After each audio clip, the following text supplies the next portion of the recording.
Wonten cerita datang kitab Targhib wa Tarhib.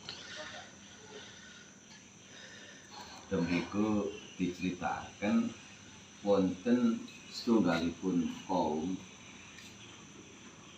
sing sirahe niki ditutuki kali watu.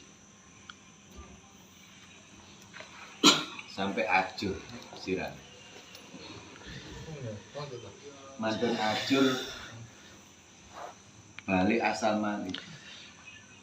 Ajur balik asal mani.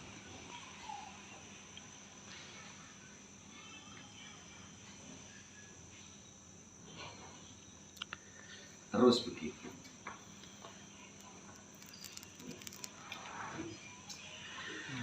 Kanjeng Nabi takut datang malaikat Jibril.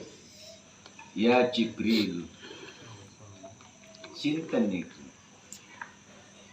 Jawabane malaikat Jibril yaiku kaum dhewe sing waktu uripe nang donya abot nglakoni salat.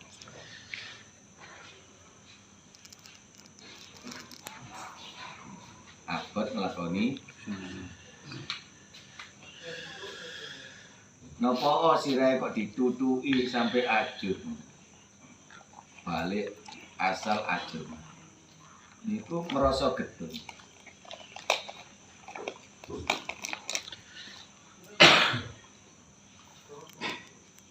Bah, waktu uripe gak nindakno mulane kita niki kasih diparingi kesempatan kali Gusti Allah pun sampai abot melampaui.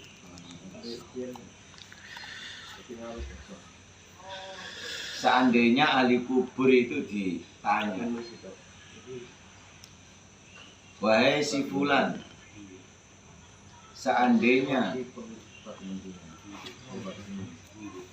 kamu saya hidupkan kembali di dunia, apa yang kau ingin?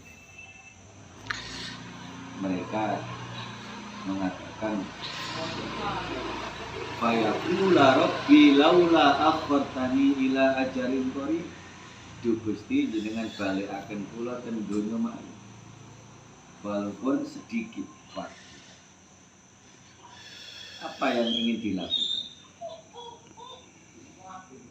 Ada dua. Satu, fa'as sedekah, maka saya akan sedekah. Yang kedua, wa'akum minas sholihin, saya akan menjadi orang yang soleh, menjadi hamba yang taat kepada Tuhan. Ucapan seperti itu sudah tidak ada guna dan manfaatnya, karena tidak mungkin kesempatan itu akan diberikan kedua kalinya. Kesempatan yang diberikan Allah itu hanya sekali.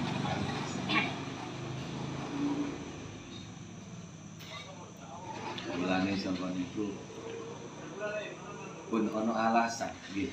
Pun ono alasan. Sehingga tidak mampu mendirikan. Ojo sampai urusan pergawean jadi sebab, jadi alasan dan lain sebagainya. Itu yang pertama.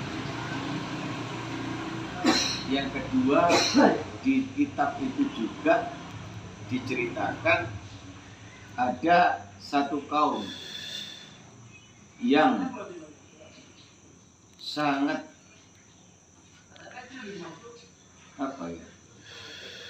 pede, merasa bahwa amalnya sudah banyak,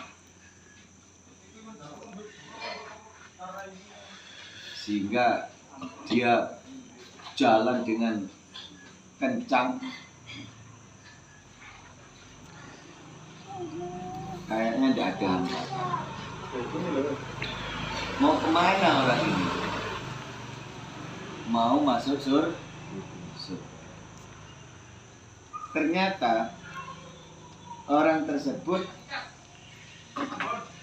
sebelum nyampe pada pintu surga sudah dihadap. Ditakon, kate nang ndi awakmu? Kula badhe mlebet suwarga. Jarine malaikat kok dhisik. Aja gampang-gampang mlebu surga. Kemudian Gusti Allah manggil malaikat. Wahai malaikat, lemparkan orang itu ke dalam surga. Kaget ini. Akhirnya bertanya, "Limada? Kenapa saya kok dimasukkan neraka?" Dijawab bahwa karena kamu pada saat hidupnya suka mengolor-olor waktu sholat, suka ngende-ngende sholat.